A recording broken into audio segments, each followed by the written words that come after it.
Consider for a moment a staggering possibility. Everything you call your consciousness, every thought, feeling, and perception of a self having an experience is not real. It is a magnificent, persuasive, and utterly convincing illusion constructed by the brain you believe you possess. This is not a theory to be debated, but a doorway to be entered. We have been mesmerized by the activity of the mind, believing its chatter to be our own. We listen to its fears, its desires, its endless commentary, and we call this living. Yet what if this entire parade is a shadow? What if the very instrument we use to examine life is the same instrument that hides the truth from us? What your brain does not want you to realize is that there is something prior to consciousness, something silent and ever present that is being filtered into the experience of you. We are about to journey beyond the illusion, to look not at the contents of consciousness, but at the very canvas upon which they appear. This requires a radical shift from thinking to knowing, from analyzing to beholding. What we will uncover together transcends philosophy and psychology. It points to the very nature of being itself. If this resonates, if you feel a pull to look beyond the veil the mind has drawn, then your participation is not merely welcome, it is essential. Subscribe to this channel as a sacred commitment to this inner journey, a vow to turn attention from the world of effect to the realm of cause. And below, comment the number own, not as a digit, but as a symbol of the single, indivisible reality we seek to remember. We have been taught to trust the voice in our head implicitly, to believe its story about who we are, what we have done, and what we must fear or achieve. This inner narrator, with its relentless commentary, judgments, and ceaseless planning, forms the very core of what most people experience as their conscious self. It feels so intimate, so personal, that to question its reality seems absurd. Yet, this is the precise location of the grand illusion. This stream of thought is not the source of your being. It is a constructed narrative, a sophisticated after. The fact interpretation generated by the brain to make sense of the boundless, silent awareness that you truly are. Think of it this way. You are sitting in a room, and the air is perfectly still. Then, a complex series of fans and projectors are switched on. Suddenly, you see a breathtaking light show. You feel gusts of wind from different directions, cool and warm. The show is so immersive, so convincing in its patterns and stories, that you become completely captivated by it. You begin to identify with the dancing lights and shifting breezes, believing them to be your own essence. You forget the still, silent, and vast space of the room that holds it all. The fans and projectors are your brain's sensory and cognitive processes. The captivating show is your conscious experience, your thoughts, your emotions, your sense of a separate self moving through time. But the room itself, the silent, allowing space, is what you are prior to the show. The brain does not create awareness. It creates the content that appears within it. This becomes evident in those precious gaps between thoughts, if you watch closely. In the moment after a deep laugh subsides, before the mind rushes in to label it. In the split second of awe, when witnessing a stunning sunset, where there is just pure seeing before the thought. This is beautiful, arises. In that instant, you are there, aware and alive, but without the story of you being present. That is a taste of the canvas before the painting. But the brain, as a magnificent meaning-making machine, cannot abide such emptiness. It immediately rushes in to claim the experience, to narrate it, to file it away in the autobiography of me. It says, I am happy, or that sunset is mine to remember. This claiming is the construction of the conscious narrative. It takes the raw, impersonal fact of awareness and dresses it in the costume of a person. Consider your daily life. You are driving a familiar road, and suddenly you realize you have no memory of the last few miles. The body operated the vehicle perfectly. Awareness took in the sights and sounds, but the thinker, the narrator, was absent. It was lost in a daydream about a future meeting or a past conversation. Who was aware during that drive? It was not the thinker, for it was elsewhere. It was a silent, pervasive presence that requires no thought to exist.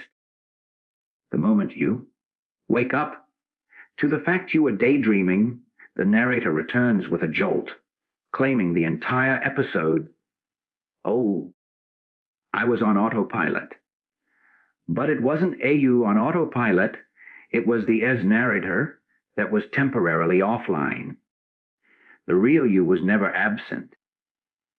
This constructed narrative is what suffers. It is the voice that feels anxious about a future that is not here, that regrets a past that is gone, that feels offended, proud, or needy. It creates a world of separation, me versus you, mine versus yours.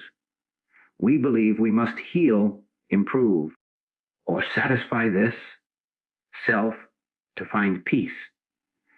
But peace is not found in satisfying the voice. It is found in realizing you are not the voice. You are the one hearing it. When a painful thought arises, like, I am not good enough, the entire mechanism of suffering depends on your unconscious agreement with the narrator. You believe it is reporting a truth about you. But what if you could see it as merely a flicker in the conscious show, a passing cloud in the sky of your being? The cloud is not the sky. The painful thought is not you. The moment you recognize this, the thought may still appear, but its power to define reality dissolves. It loses its gravitational pull. You are no longer trapped inside the story. This recognition is not an intellectual conclusion. It is a profound shift of attention from the content on the screen to the screen itself. The screen does not care if the movie is a tragedy or a comedy. It holds all images without being damaged or changed by them. Your true nature is that screen-aware, silent, and ever-present. The brain's job is to produce the movie of your particular life. It is a masterpiece of biological storytelling. But you have mistaken the character's journey for your own totality. The thrill, the absolute wonder, begins when you start to live from this understanding. When a strong emotion surges, you can feel it fully, yet a part of you knows this is a storm in the atmosphere, not in the space that holds the atmosphere.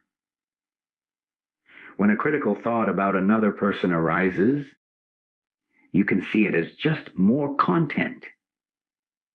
a fragment of the narrative, allowing you to respond from clarity instead of reacting from a programmed story.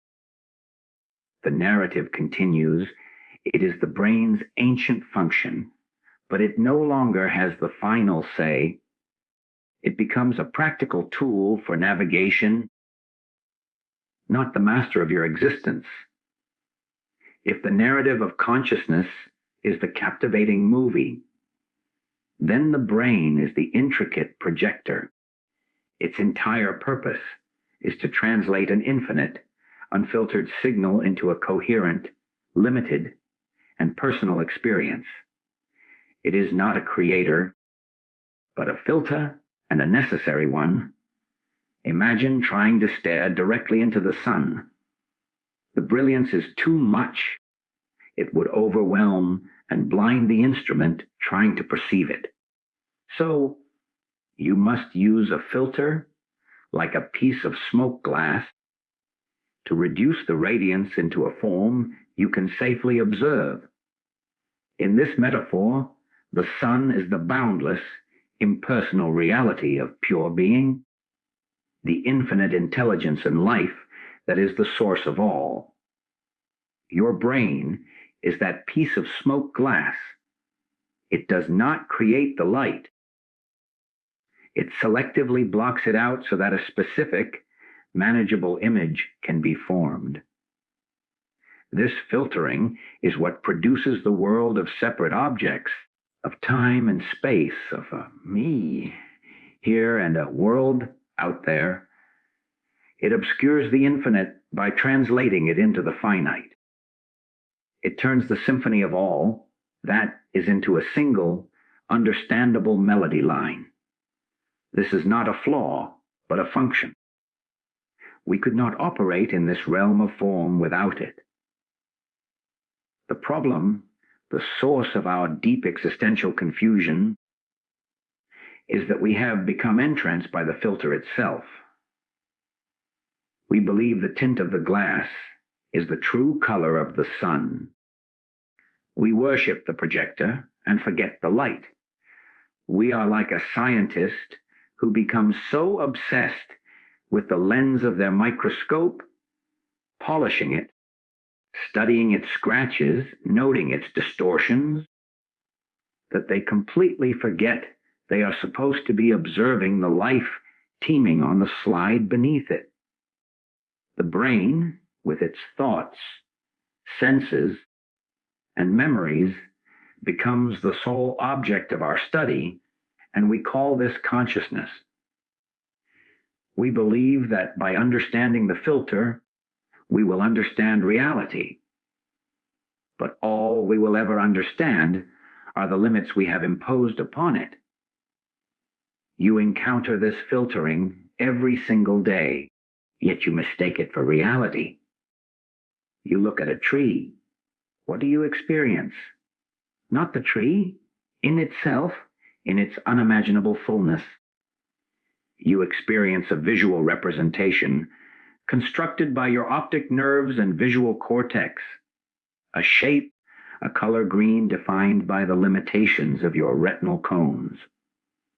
You experience the concept, tree, loaded with memories of climbing one, the word you learned as a child, cultural associations of strength or nature. The brain presents you with a neat labeled and manageable package, tree. It has filtered out the overwhelming truth of that living organism, its constant molecular exchange with the air and soil, the silent hum of its biological processes, its unbroken connection to the entire field of life. The filter makes it usable for navigation. Walk around it. It provides shade, but in doing so, it obscures the miracle. This filtering is most profound and tragic when applied to your sense of self. The infinite, unbounded awareness that you are gets filtered through the brain's database of personal history, social conditioning, and biological drives. What comes out the other side is the character you play, your name, your resume, your ackies, your desires, your story of victimhood or success.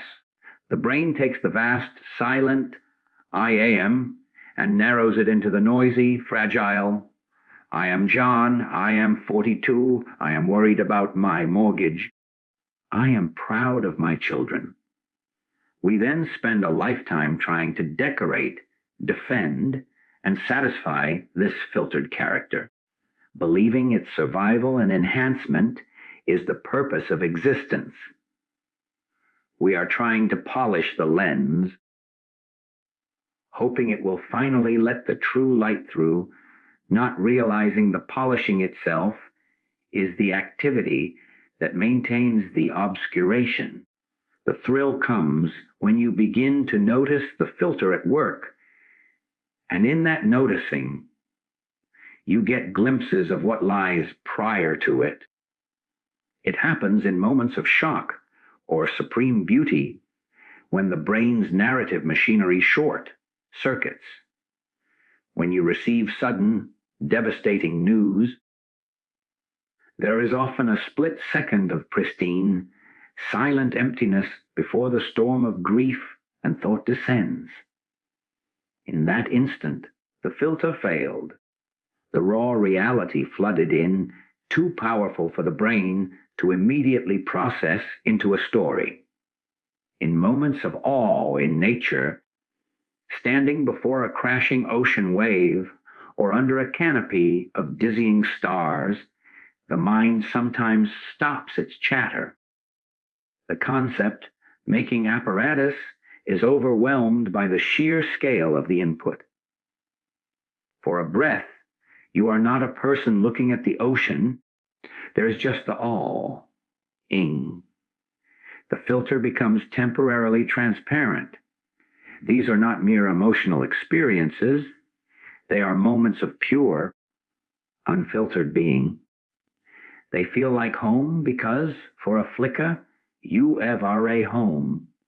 You are not looking at reality through a lens. You are the reality that is being looked from. The practice, then, is not to destroy the brain or the filter. That is impossible and unnecessary for human experience. The practice is to cease identifying, ask the filter, to watch its mechanics with gentle detachment. When a bitter thought arises, you can learn to see it not as my truth, but as a fragment of data processed through the filters of past hurt and future fear. When a powerful craving grips you, you can feel the biological and psychological machinery wearing, translating the infinite peace of your being into the finite, desperate story of, I need that to be happy. By witnessing this process, you slowly, irrevocably shift your identity from the filtered image to the source of the light. You begin to sense yourself as the vastness that holds both the filter and its products. You realize the brain doesn't want you to realize this because its entire purpose is to manage the finite. It is a magnificent servant, but it makes for a terrifying master when you believe its filtered report is the final word on what you are. The journey is from being a prisoner inside the projector, staring at the wall of your own projections, to being the silent space in which the entire theater, projector, light, and show peacefully appears. If the brain is a filter and consciousness its narrative, then who is it that is aware of this entire process? Who is the one noticing the thoughts, sensing the filter at work, and glimpsing the silence behind the noise? This is the great pivot, the turn from the objective to the subjective that changes everything. That which is noticing cannot be the thing it is noticing. You are not the thought. You are the awareness of the thought. You are not the feeling. You are the space in which the feeling arises and subsides. This is not a philosophical position to adopt, but a direct fact of experience to be verified in this very instant. Your true identity lies beyond, prior to, and untouched by the thinking mind. The mind is a content within you, but you are not a content within the mind. You are the context for all experiencing. We spend our lives, however, in a profound case of mistaken identity. We have been hypnotized by the activity in the mirror, believing the reflections to be the source. It is as if a crystal clear pool of water became so fascinated by the clouds, birds, and branches reflected on its surface that it forgot its own nature as depth, stillness, and transparency. The wind comes, stirring the surface into chaotic waves, and the pool believes, I am troubled, I am chaotic. But the depths remain unmoved. Your thoughts and emotions are the weather on the surface. Your true being is the depth that knows no storm. You can see this play out in the most ordinary moments. You are in the middle of an intense, stressful day. Deadlines loom, phones ring, demands pile up. The mind is a torrent of planning, worrying, and reacting. This is the choppy surface. Then, perhaps, you step outside for a moment. You feel a cool breeze on your skin. For just 1 or 2 seconds, your attention is pulled completely into the sensation of the breeze. In that moment, the mental chatter stops. There is just the feeling.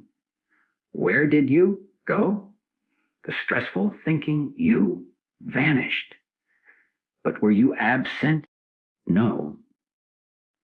You were more vividly present than ever as the pure sensation of coolness, as the alive awareness receiving it. The stressful person was a story the mind was telling. The aware presence is what you actually are, and it was there all along, beneath the story, simply waiting for a gap in the narration to be recognized. You are not the frantic thinker.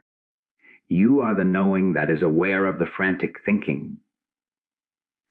This is why all attempts to find permanent peace, love, or security through the mind are destined to reach a limit. The mind is a realm of opposites, joy and sorrow, success and failure, praise and blame. To seek your identity in it is to be on a pendulum. When the mind says, you are successful, you feel exalted. When it whispers, you are a failure, you feel crushed. But are you actually coming and going? Are you being created and destroyed with each passing thought? No. You are the consistent, unchanging witness to both the exaltation and the crushing.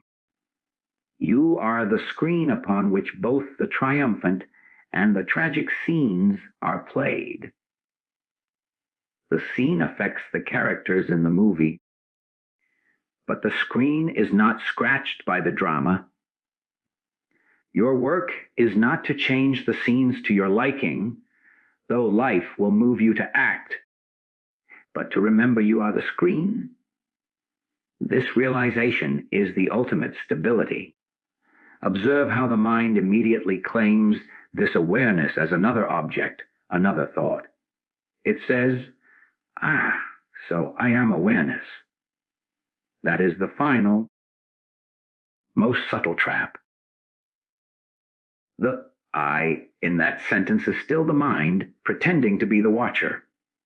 The true knowing cannot be captured in a thought. It is the unseen seer, It is what is looking out of your eyes right now before any label is applied. It is the silence that hears the thought about silence.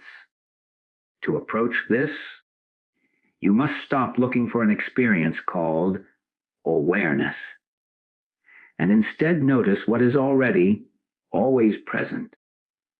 What is here before you decide to think about your job?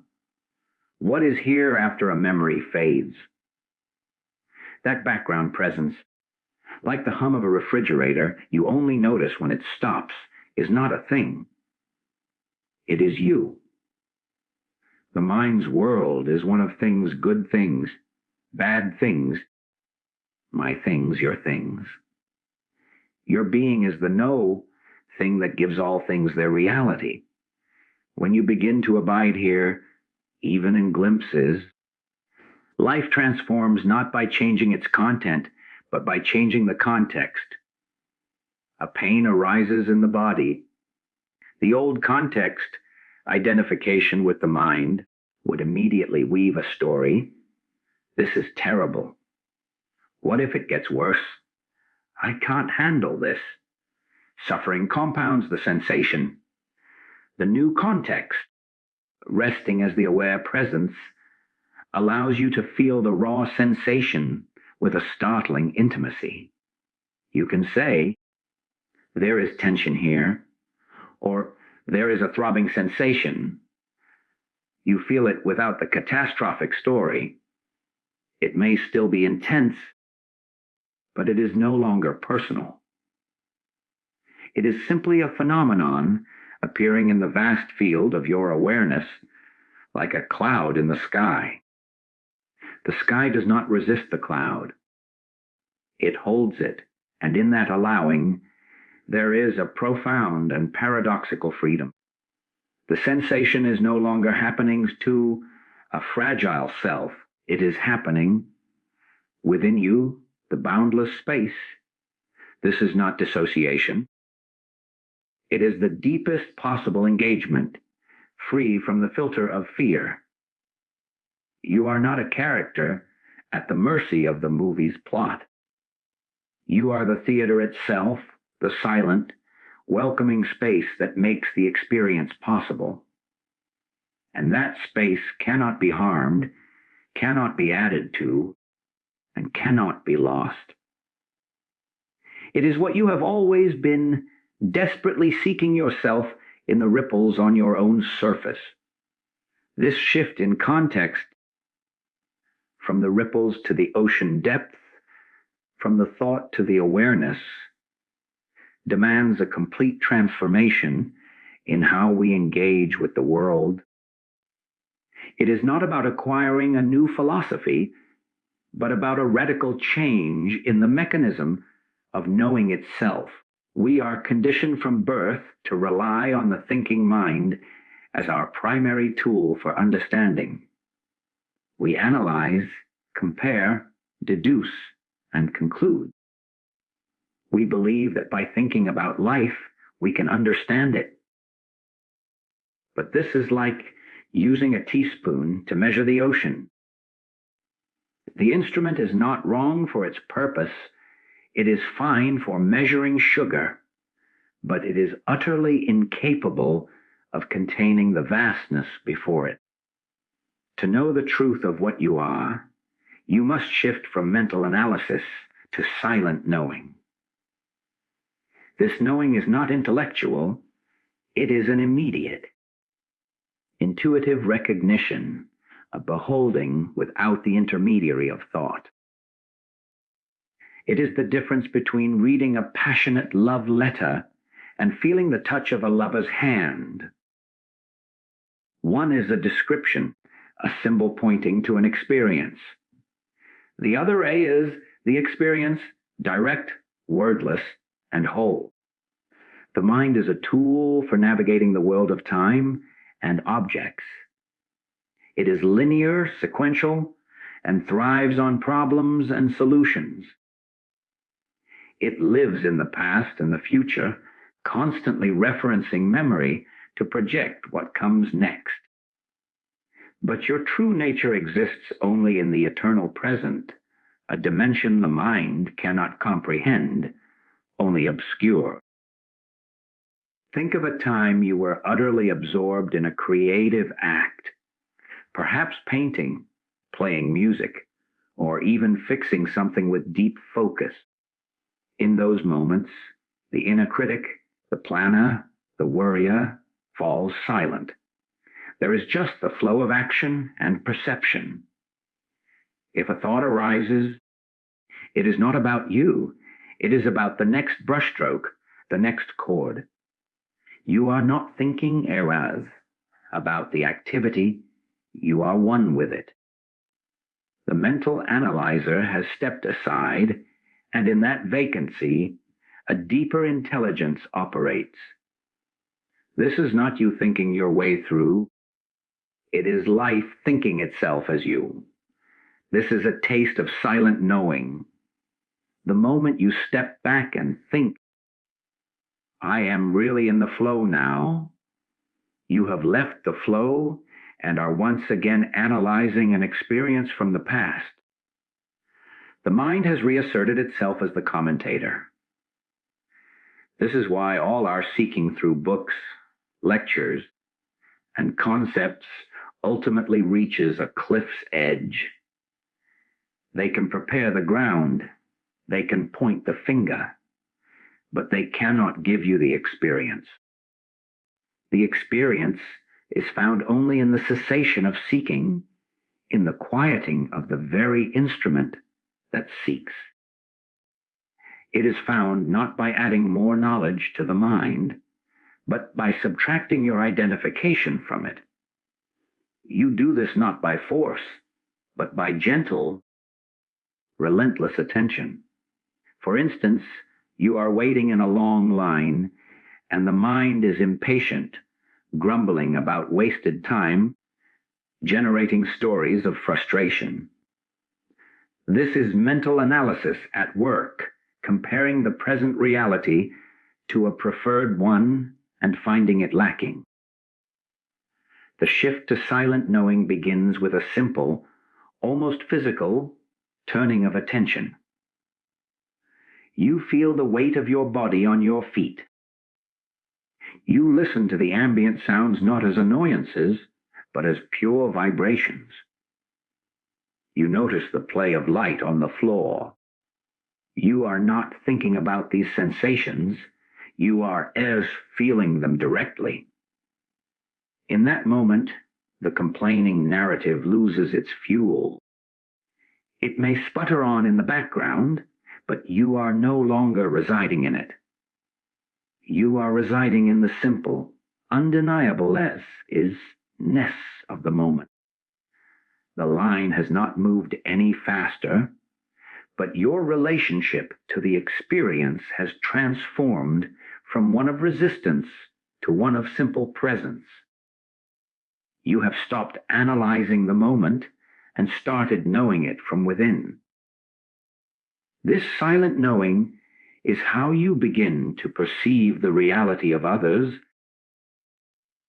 not as separate characters in your story, but as expressions of the same presence you are.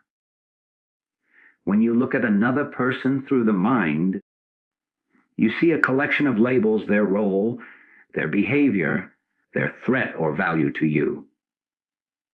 This is analysis, and it builds walls. But in a moment of silent knowing, perhaps when you truly look into the eyes of a loved one, without any agenda, or even a stranger in a moment of shared humanity, something else happens. The labels soften. There is a direct perception of the life looking back at you. You are not seeing their personality. You are meeting the presence animating the form. This is love without an object. It is recognition. It is the silent knowing within you acknowledging itself in another.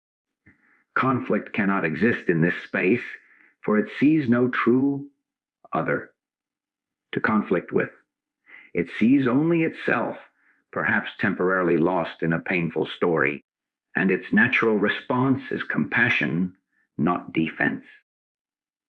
The thrill of this journey is that it unburdens you from the exhausting task of figuring everything out. The mind is a magnificent servant, but a tyrannical master, constantly demanding you solve the unsolvable puzzle of a self that does not, in truth, exist. Silent knowing is the peace that comes when you lay down that impossible task. It does not mean you stop using your intellect. It means you use it when needed as a practical tool, and then let it rest, returning to the deeper clarity of your being. You will find that from this silent ground, thoughts arise that are clearer, actions that are more compassionate, and perceptions that are more accurate, because they are no longer distorted by the frantic needs of a fictional self. The mind, when not claimed as me, becomes a faithful instrument of the infinite intelligence you are. You begin to live not from memory, but from inspiration, not from the calculated past, but from the spontaneous, creative present. The question is no longer, what should I think about this? But what is the reality of this prior to any thought? The answer is never a word. It is a state of being. It is the space in which the next right action, the next clear word, can effortlessly emerge, not from a conditioned past, but from the alive and silent fullness of now. This profound sense of separation, the lonely I, at the center of a universe of others, is the fundamental ache from which all lesser suffering springs. It is the root, and all our conflicts, fears, and longings are its branches. We believe this separation to be the most real thing about us, the solid, undeniable fact of being a discrete self in a body looking out at an external world. Yet, this is the central and most persuasive illusion generated by the filtering brain. The illusion of separation is not just a philosophical error. It is the very mechanism of suffering itself.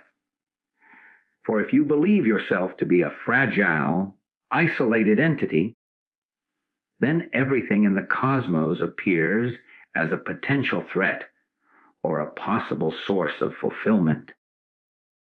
Your entire life becomes a project of defense and acquisition, an exhausting game where peace is always one more victory away and peril is always lurking just around the corner. This is not an abstraction. It is the texture of daily anxiety. You feel a tightness in your chest before a difficult conversation. Why? Because the mind has constructed a story where you, a separate and vulnerable self, are about to confront another, separate and potentially hostile self. The body reacts to this imagined story of two islands clashing as if it were a physical reality.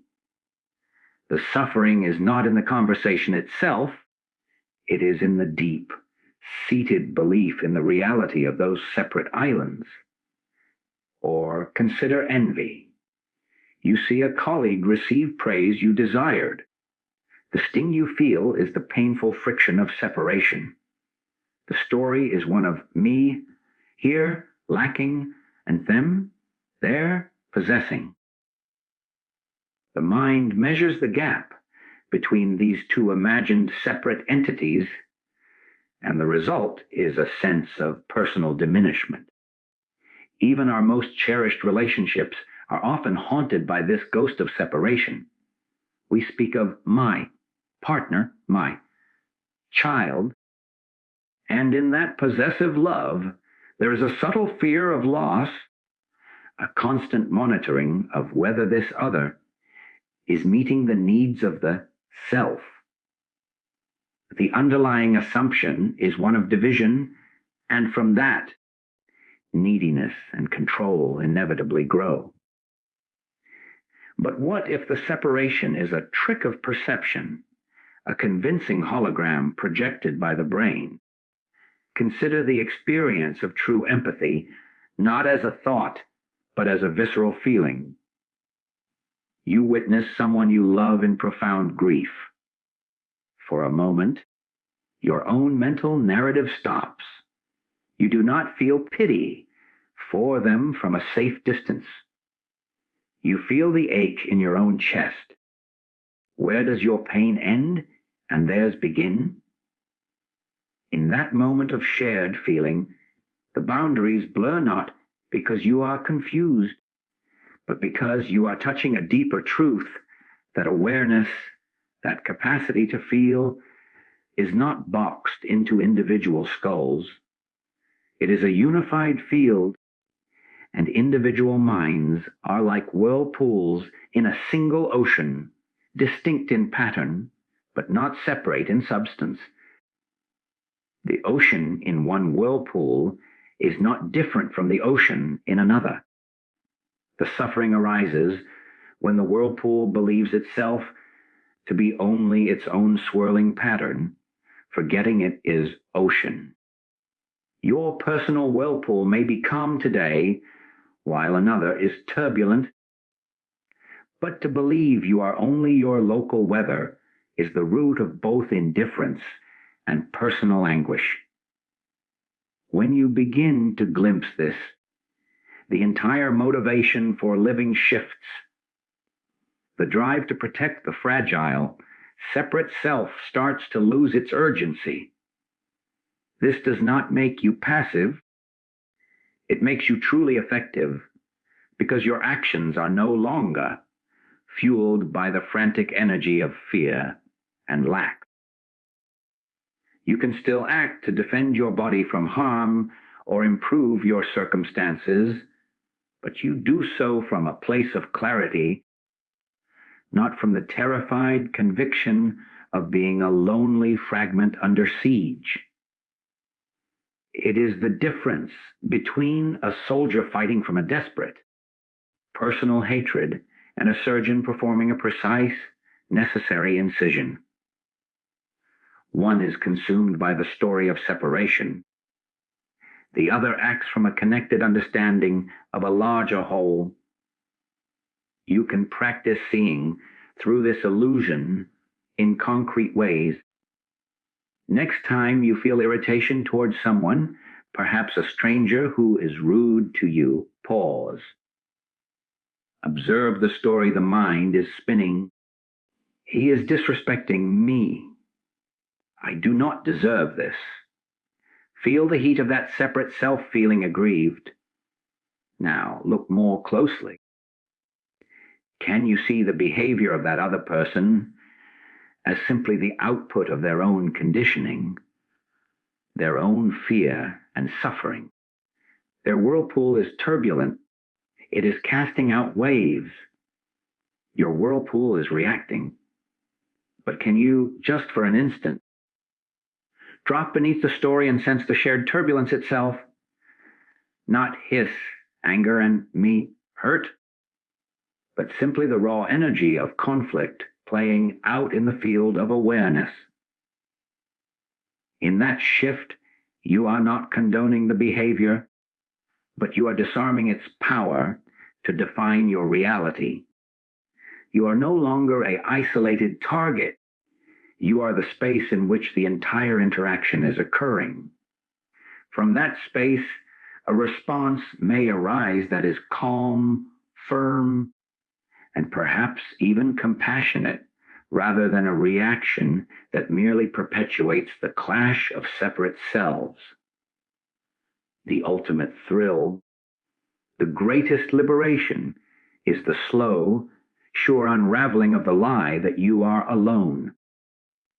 It is the realization that the peace you have sought through relationships, achievements, and acquisitions was never outside you, because what you are has no outside. The sense of lack that haunted you was the ghost of the separate self, a shadow cast by the filter, not a reality of your being. As this illusion dissolves, life does not become perfect, but your relationship to it becomes whole. Actions flow from connection, not from calculation. Love is not something you give or get from another fragment. It is what you are, and it radiates without an object. The world may still appear as forms in conflict, but you will know yourself as the silent, unified presence in which even conflict arises and resolves, forever untouched, forever at home. This is the end of seeking, because you realize you are what was sought. All the pointers, the glimpses, the intellectual understanding, they are but maps. And as the saying goes, the map is not the territory.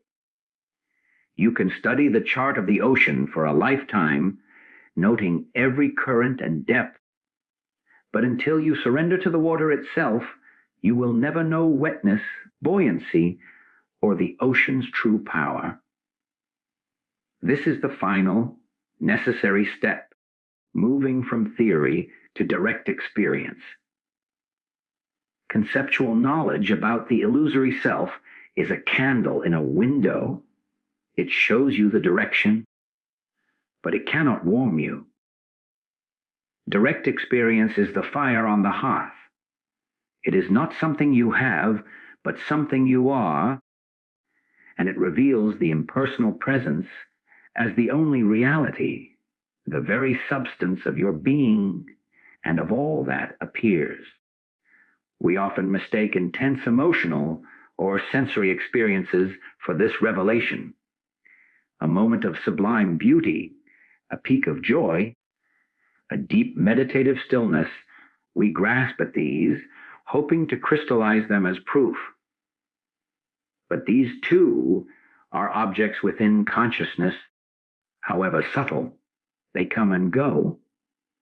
The direct experience we speak of is not an experience, among others. It is the very faculty of experiencing itself, stripped of all content and identity.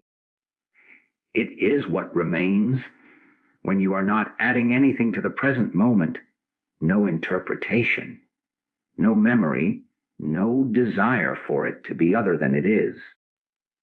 It is the raw, naked fact of awareness prior to the thought. I am aware. This is not a mystical trance reserved for the mountaintop. It is available in the chaos of the supermarket aisle if you know how to look, or rather, how to cease looking with the mind. Consider a moment of sudden, unexpected pain. You stub your toe sharply. In the first instant, before the mental storm, there is a flash of pure sensation. There is no me stubbing me toe. There is only a brilliant, undeniable explosion of feeling. For a nanosecond, experience is utterly impersonal. Then, like a lightning-fast editor, the mind rushes in. Oh no! That hurt! I am so clumsy. It personalizes the event, claims it for the character, and initiates suffering. That first, pristine flash was direct experience. It was the impersonal presence, conscious and vibrant, knowing itself as the sensation. The pain was not happening to anyone. It was simply happening, and awareness was one with it. The suffering began with the return of the personal pronoun. Your work is not to seek more flashes, but to widen that gap between the raw experience and the mind's claim of ownership, to abide increasingly in the impersonal knowingness that is their source. This is why all techniques eventually must fall away. Meditation, prayer, mindful breathing, these are splendid for quieting the mind's noise, for creating a clearing. But in that clearing, you must then stop doing. You must simply be. You must allow the presence that you are to recognize itself. It is like polishing a mirror until it is spotless. The polishing is the practice, but the clarity that allows the room to be reflected is not an action. It is the mirror's natural state when the obscurations are removed. The impersonal presence is that mirror. It is already clear, already whole, already reflecting the entire show of your life. You are not trying to become the mirror. You are ceasing to identify with the dust. You can invite this recognition in the midst of any activity by asking a simple, profound question, not with the mind expecting an answer, but as a sinking into the unknown. Ask, what is it that is aware right now? Do not accept a thought as a response. Thoughts will arise. It's me. It's consciousness. I don't know. See these as more objects appearing. Look back toward the source of the looking. Feel into the space behind your forehead, the emptiness out of which your vision seems to flow. You are not looking for a thing. You are turning awareness upon itself. It may feel like a kind of collapsing, a falling backward into a vast, peaceful emptiness that was always here. In that recognition, there is a profound thrill, a silent ah that carries no words. The room you are in, the sounds you hear, your own body, they do not disappear. Instead, they are suddenly perceived as appearances within you. They are like waves on the surface of your own deep, silent being. You are not in the room is in you. The thinker is not having thoughts. Thoughts are floating in the aware space that you are. Living from this is the ultimate freedom. It means the end of taking anything personally. Criticism, praise, loss, gain, they are all weather patterns in the atmosphere of experience. The impersonal presence registers them all with perfect clarity, but is defined by none of them. It means you can engage with life more fully, more passionately, because you are no longer protecting a fragile identity. You can love without fear of loss, because the love you express is not a limited resource belonging to a small self, but the overflowing nature of the presence itself. You can act decisively without the paralysis of self-doubt, because the action arises from the intelligence of the whole, not the calculations of a fragment. This is not a state of perpetual bliss. It is a state of unshakable peace, a bedrock reality upon which the full spectrum of human emotion plays without threat. The impersonal presence is not cold or distant. It is the warmth of the sun shining indiscriminately. It is the intelligence behind your next thought, the life force animating your body, the silence at the heart of every sound.